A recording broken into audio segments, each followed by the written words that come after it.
तो सर एक बार फिर से हमारे तरफ से आप लोगों का फिर से एक बार स्वागत है हमारे इस यूट्यूब चैनल पे। और मेरा नाम कुमार चंदन है और उम्मीद करता हूँ कि आप लोग भी काफ़ी अच्छे से होंगे अभी।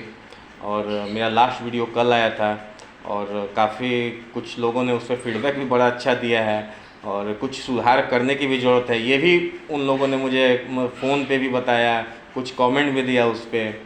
तो अच्छा लगा सर आप लोगों से ये सब जान के। मैं चाहता हूँ कि ऐसे ही आप लोग मुझे फीडबैक देते रहें सर, ताकि मैं निरंतर सुधार करूँ और एक साथ में जोश भी बना बना रहे, ताकि मैं आप लोगों के लिए अच्छी अच्छी चीज़ें मैं पोस्ट कर सकूँ। तो आज भी मेरे जहन में एक छोटा सा स्टोरी जो हमारे साथ ही घटित हुआ था वो मैं आपको बताने की कोशिश कर रहा हूँ। तो हुआ सर ये था कि मैं उस समय ग्रेजुएशन कर रहा था। हम उस समय ग्रेजुएशन कर रहे थे। पार्ट 1 या पार्ट 2 का भी ये बात होगा, पार्ट 1 या पार्ट 2 का ही बात होगा। और उस समय ये था फार्मा इंडस्ट्री में एक स्ट्राइक होने वाला था। तो उस समय ऐसा सोशल मीडिया भी नहीं था कि सबको तुरंत, आज जैसे कुछ भी आज होता है तो एकदम तुरंत पता चल जाए। उस समय ये माहौल था नहीं, तो माहौल ये था नहीं। तो हमारे पापा उस समय थे हम लोगों के साथ में, और पापा आए शाम को लौट के, और हम लोग के फैमिली में हमारे दादाजी, हमारी दादी माँ, वो लोग भी साथ में रहते थे। तो हमारे दादाजी को ब्लड प्रेशर का वो प्रॉब्लम था, तो उसके लिए वो दवा लेते थे। तो वो दवा लेते थे तो उनका एक दवा चलता था निलोल। आप लोग देखिए ध्यान से सुनिएगा, उस दवा का नाम था निलोल। तो वो निलोल हमेशा वो लेते थे। और हमारे पिताजी वो रात में आए, वो ऑफिस से थके हारे बेचारे, और वो उनके दिमाग से स्लिप कर गया था कि, और हमें और जानकारी किसी को नहीं था, हम 3 भाई। तो पापा हमारे आए और संजोग से 1-2 दिन का ही स्टॉक बचा हुआ था, और तब तक हड़ताल चालू फार्मा इंडस्ट्री का, और जितने भी मेडिकल शॉप, वो पैथोलॉजी, सारा बंद। तो पापा अब मैं अकेला घर पे, और मैं घर पे अकेला था, जो थोड़ा मतलब इधर उधर सर्किल में घूमते रहता था मैं।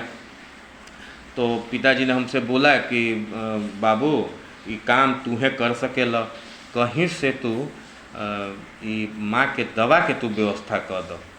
अब पिताजी का बात, अब राम भक्त हनुमान की तरह मैं था भी अपने पापा के लिए। तो बोले कि ठीक है। अब अगले दिन अब दौड़ना चालू किए हम। तो सब दुकान ही बंद था, सारा दुकान बंद था। एक यहाँ पे एक कैंटोनमेंट एरिया है, यहाँ पे हमारे पास में ही छावनी एरिया है, उसी के बगल में एक कौन सा वो जगह है मैं भूल रहा हूँ अभी, कभी याद आएगा तो मैं नेक्स्ट वीडियो, खैर वो इम्पोर्टेंट नहीं है, वो दवा इम्पोर्टेंट है, निलोल। तो अब ये जानिए उस निलोल के साथ मेरे साथ क्या हुआ था। तो पता करते करते अपने दोस्तों से, कुछ लोगों से पता करते करते मुझे पता चला कि एक जगह वो दुकान खुला हुआ है। तो हम वहाँ पे गए, देखे कि वाकई में वो दुकान खुला हुआ था। और ये स्टोरी बॉस जो हम आज बता रहे हैं आपको, इनफैक्ट मैं आज सुबह में उधर गया था, तो वो बेचारे जो अंकल थे, वो जो उस समय थे, वो उनका देहांत हो गया है। तो वो जब दुकान देखा हमने तो वो याद आ गया स्टोरी, तो इसलिए मैं ये स्टोरी सुना रहा हूँ। तो खैर वो बात छोड़िए, अब जो मेन मुद्दे की बात है वो मैं आपको बता रहा हूँ। तो अब हुआ ये कि अब निलोल वो दवा था, और मैं तेज़ी से गया कि दुकान ये बंद मत हो जाए। अब हम जैसे पहुँचे वहाँ पे पहुँचे, और भी कुछ औरतें भी थीं, कुछ आदमी लोग भी थे, और काफ़ी भीड़ थी वहाँ पे। तो हम पहुँचे वहाँ पे, और यंग थे ही हम उस समय, पूरा पार्ट जैसा हमने बताया आपको, पार्ट 1 या पार्ट 2 में हम थे वहाँ उस समय। हम पहुँचे, भीड़ को चीरते हुए बोले कि अरे अंकल अंकल अंकल, नमस्कार अंकल। बोले कि हाँ हाँ बताओ बताओ। तो अरे अंकल ये नीलो मुझे चाहिए। तो अब निलोल चाहिए मुझे, ये वहाँ पे मैंने सबको बोला निलोल चाहिए, और वहाँ पे वो क्या हुआ कि सब लोग पता है क्या समझ गए कि इसको निरोध चाहिए। सब लोग ये समझा कि इसको साले को निरोध चाहिए। और जो भी, और इवन दवा का जो ऑनर थे, जो मालिक थे, वो भी यही समझ गए कि इसको निरोध चाहिए।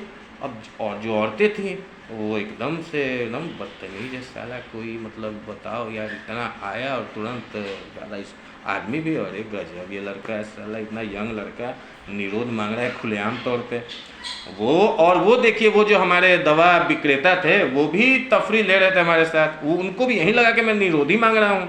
अब उन्होंने हमसे क्या बोला, अरे रुक जाइए, पेशेंस रखिए, आपको कितना चाहिए।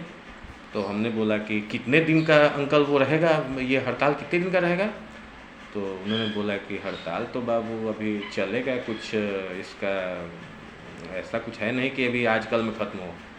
हमने कहा हो, तो अब मैं ये अपनी दादी माँ के लिए सोच रहा था कि भाई वो बेचारी, सॉरी दादी माँ बोल दिया मैंने, वो अपने दादाजी के लिए सोच रहा था कि अरे उनका वो बीपी का है, पापा हमारे बोले भी हैं।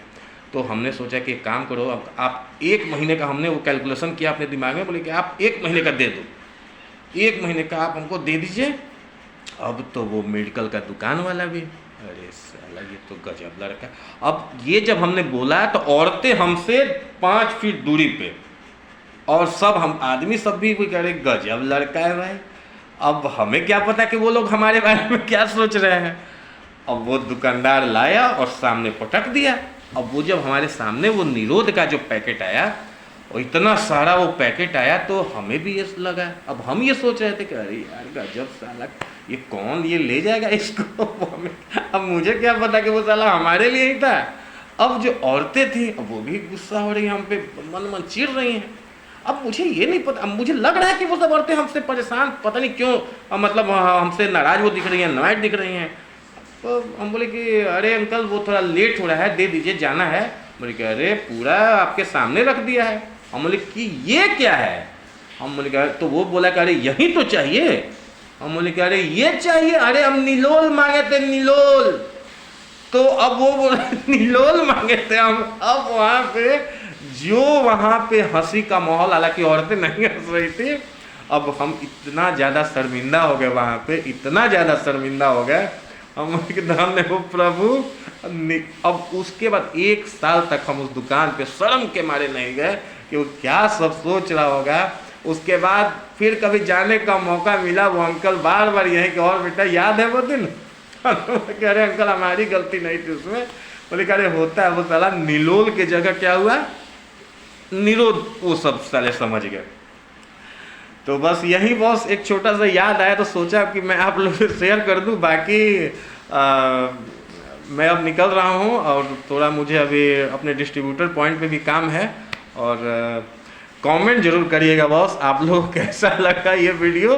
फिर बहुत जल्द मिलता हूं मैं। Okay bye, thank you.